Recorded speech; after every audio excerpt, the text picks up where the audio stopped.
Mesdames, Messieurs, bonjour. Je suis très heureux de pouvoir m'adresser à vous sur ce thème si important pour l'avenir du système éducatif, et d'ailleurs pour l'avenir de tout système éducatif, celui de l'usage intelligent, utile pour les élèves, des tablettes numériques.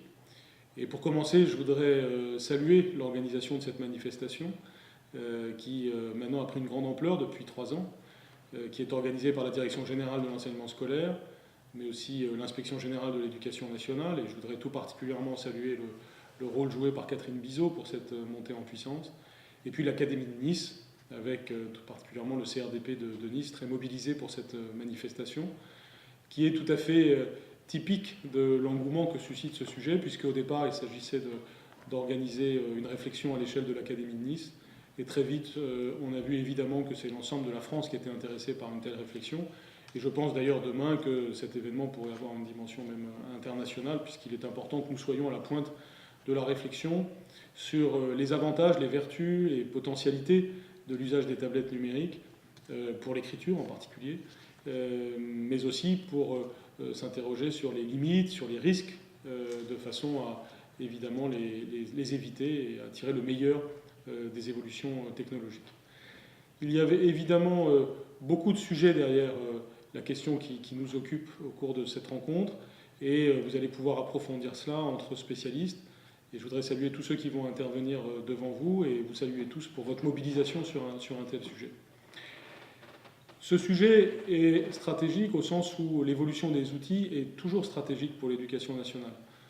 Traditionnellement, l'élève et son professeur fonctionnent avec des outils que l'on a l'habitude de signaler comme presque synonymes de l'école. Je pense au tableau noir et je pense aux manuels scolaires, qui sont d'une certaine façon deux piliers de la relation professeur-élève depuis au moins un siècle et demi en France.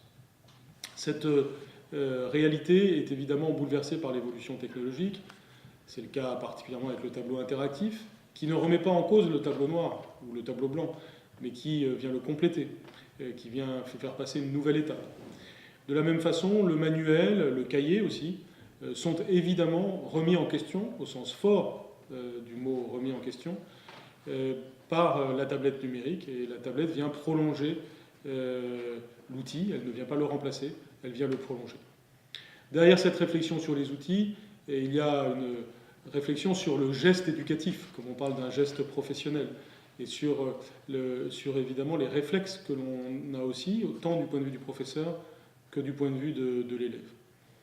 De ce point de vue-là, je voudrais affirmer à quel point la question de la maîtrise de la langue, c'est-à-dire la question de la lecture et de l'écriture, reste le noyau dur central de ce que nous avons à transmettre à nos élèves. Et de ce point de vue-là, la tablette numérique ne doit certainement pas être une remise en question de cet objectif fondamental, mais doit être au contraire au service de cet objectif fondamental. On sait très bien que c'est possible, et même que ça peut nous permettre d'aller plus loin, mais on sait aussi que cela comporte des dangers.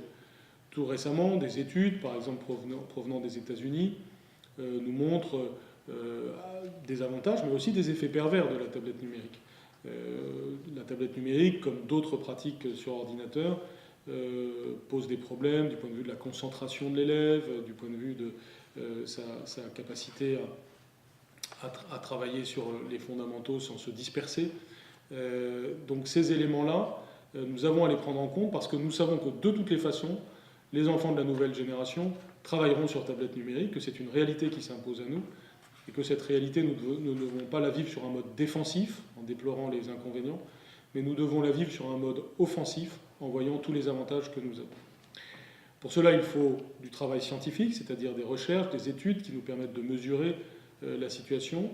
C'est ce que nous commençons à avoir au travers d'études internationales comme celle à laquelle je viens de faire allusion, ou au travers de rapports nationaux. Récemment, l'inspection générale s'est penchée sur ces questions-là, comme vous le savez, au travers de 2 cas en particulier. Et cela nous permet déjà d'avoir une idée des avantages et des inconvénients de la tablette et par rapport à d'autres situations. Je pense par exemple que la tablette numérique trouve avantage à être complétée par un clavier physique, parce que cela va dans le sens de l'écriture, cela va dans le sens du rôle souligné de l'écriture, mais cela fait partie des débats que nous devons avoir, débats d'ailleurs qui risquent d'être dépassés par de futures évolutions technologiques. Il est nécessaire de faire donc un premier bilan de l'utilisation de ces matériels, qui est forcément un bilan intermédiaire, puisque nous avons encore beaucoup à construire. Il faut bien voir que les premiers bilans nous montrent surtout des atouts avant de nous montrer des inconvénients. Il y a d'abord les multiples fonctionnalités, la compacité, le poids très faible de ces tablettes qui apparaissent d'emblée comme de très grands avantages. Vous savez à quel point la question du poids du cartable n'est pas une question anecdotique, c'est véritablement un sujet de société pour nos élèves. Et évidemment, toute possibilité de réduire ce poids du cartable est bonne à prendre, si je puis dire. Et récemment, nos expérimentations de manuels numériques doivent nous permettre d'aller dans ce sens, même si tout n'est pas concluant à ce stade, loin s'en faut. Il faut aussi que nous soyons attentifs au fait que la tablette ne soit pas un surpoids du cartable. La tablette peut être dans une situation un petit peu absurde si non seulement elle ne permet pas de diminuer le poids du cartable, mais vient s'ajouter au poids du cartable. Or, c'est ce qu'on peut constater dans certaines pratiques. Il y a aussi d'autres intérêts matériels de la tablette, surtout si on la compare à l'ordinateur portable. D'abord l'autonomie énergétique, qui est très importante comme question en milieu scolaire, question très concrète, qui est vraiment éloignée d'abstractions théoriques qu'il peut y avoir parfois sur le sujet. Sa rapidité de mise en marche par rapport à la classe apparaît aujourd'hui, nous le voyons au travers des rapports auxquels j'ai fait référence, un atout décisif. On déclenche tout de suite une tablette, alors que certains ordinateurs mettent du temps avant de s'enclencher, et cela retarde d'autant la mise au travail de la classe. La connexion aisée à Internet est aussi un atout très important.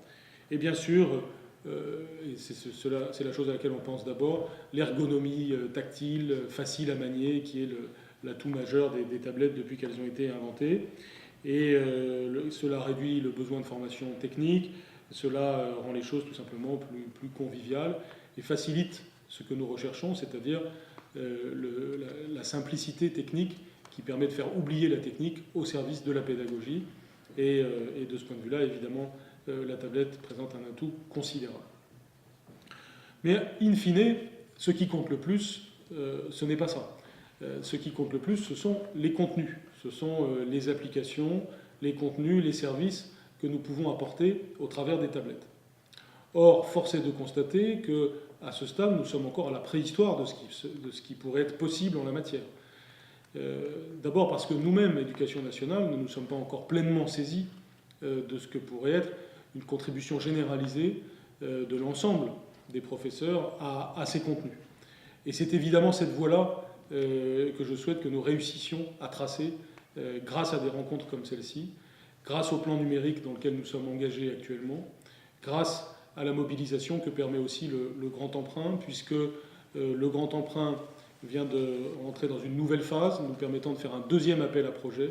Et ce deuxième appel à projet doit nous permettre d'avoir, grâce à des combinaisons d'acteurs d'ailleurs, acteurs privés, acteurs publics, acteurs issus du monde de l'éducation nationale et acteurs extérieurs à l'éducation nationale, comme les éditeurs, eh bien, cette combinaison d'acteurs doit nous permettre d'avoir des réponses intéressantes pour avoir à la fois des contenus innovants, efficaces et adaptés aux réels besoins de l'éducation nationale. Parce que j'ai une conviction qui est que, certes, nous avons besoin de partenaires extérieurs, nous avons besoin de nous appuyer sur l'extérieur, c'est une évidence, nous avons besoin aussi d'un regard autre, mais nous avons la plus grande richesse en nous. Ce sont nos professeurs, notre richesse, ce sont les professeurs de l'éducation nationale qui tous les jours innovent, tous les jours sont capables d'inventer, de s'adapter, et c'est cette capacité d'invention, d'adaptation qui peut être partagée, mutualisée et regroupée aussi pour donner des effets de masse critique qui ensuite permettent la diffusion des bonnes pratiques au service de tous les professeurs et donc de tous les élèves. Ce processus a déjà largement commencé, que ce soit au travers de sites particuliers, que ce soit au travers d'initiatives spécifiques d'enseignants ou de groupes d'enseignants, mais il est en train de se cristalliser, de se développer très fortement au travers du plan numérique que nous avons engagé, qui doit conduire à une évolution considérable des ressources pédagogiques en ligne à disposition des professeurs, et au travers de l'évolution du site EduScol, qui connaît désormais une fréquentation en augmentation permanente, parce qu'il est désormais le site internet de référence systématique du professeur. C'est en tout cas ce que nous visons, ce que ça commence à être, et que ça est chaque jour davantage, parce que tout simplement de plus en plus de professeurs se rendent compte de la richesse des ressources que nous sommes en mesure de mettre en ligne, et demain, de la richesse des applications que nous sommes capables de développer pour les tablettes numériques, de façon à ce qu'elles soient utiles à tous les âges de la vie de l'élève pour les enjeux pédagogiques qui le concernent. C'est pourquoi je pense qu'il faut aujourd'hui être capable de dépasser les questions logistiques, les questions pratiques qui parfois monopolisent fortement notre attention. Nous ne devons pas les sous-estimer, elles sont très importantes, ces questions-là, mais nous devons les dépasser. Nous devons aussi, évidemment, arriver à traiter la question des coûts, qui est réelle. Ces matériels sont encore très chers, supposent un investissement des collectivités locales qui n'est pas le même partout et qui pose donc un certain nombre de problèmes, ne serait-ce que d'égalité entre les élèves sur l'ensemble du territoire. Et donc, nous pouvons certes espérer une baisse des coûts des matériels, comme cela arrive toujours en matière informatique lorsqu'il y a une généralisation d'un matériel, mais nous devons aussi évidemment être attentifs aux modèles de financement qui nous permettront de généraliser l'usage des tablettes lorsque la situation sera parfaitement mûre du point de vue des contenus, comme je le disais à l'instant. La question de la connexion à Internet et la question de la relation avec les ENT est aussi une question importante. Je rappelle que nous visons, là aussi au travers du plan numérique engagé, des ENT à l'échelle nationale qui permettent de clarifier la situation. Aujourd'hui, nous sommes dans une situation intermédiaire où les ENT, grâce à l'investissement des collectivités, notamment des régions, ont commencé à se déployer en France, mais d'une manière qui est encore hétérogène. Ce qu'on doit souhaiter, c'est, grâce à un travail avec les régions et les départements, un seuil minimal de réalisation de projets d'environnement numérique de travail, et qu'à la fin, pour l'usager, c'est-à-dire le professeur d'une part et l'élève d'autre part, s'y retrouve par de grandes catégories claires et nettes, qui soient des catégories communes. Je pense en particulier au travail que nous faisons autour du bureau numérique du professeur. Le bureau numérique du professeur doit permettre au professeur d'avoir 3 grandes dimensions d'accès à Internet dans sa page d'accueil. La dimension qui concerne sa vie administrative personnelle, sa carrière, c'est ce qui est déjà un peu e-prof. En second lieu, la question de son établissement, c'est justement ce à quoi sert l'ENT, avec tous les éléments sur la gestion de classe, sur la communication avec les élèves, sur le suivi pédagogique, l'intégration du livret personnel de compétences dans les tableaux de bord du professeur, etc.